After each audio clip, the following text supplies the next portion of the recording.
बिस्मिल्लाहिर्रहमानिर्रहीम दोस्तों अज थोड़े लिए लैके आया मकई कड्ढन वाला मशीन फॉर सेल है।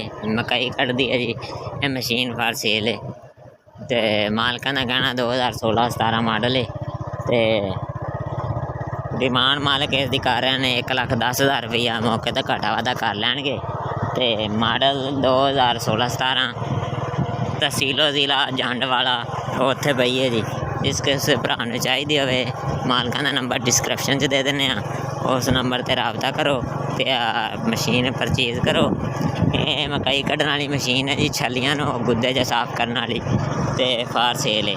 ते किसी पासों इन्हूं टुट भज नहीं हैगी, बिल्कुल साफ सुथरी ते सोहनी मशीन है ते बिल्कुल मकबूल डिमांड है जी इसदी। ते आदा तसल्ली ना मेरा भरा तुसी चैक करके ते खरीदो।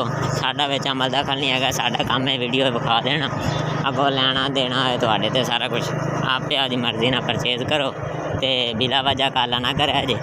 ते उन्हां दोस्तां की गुजारिश है जिन्हें साडा चैनल सबसक्राइब नहीं किया, साडे चैनल नूं लाजमी सबसक्राइब कर दिओ ताकि नवीं आने वाली वीडियो का नोटिफिकेशन तुहाडे तक पहुँचता रहे। तो दो इजाजत भरा नूं दुआवां याद रखेआ जी। ते नैक्सट वीडियो लैके फिर हाज़र होंदे रहांगे। ते अल्लाह हाफिज़।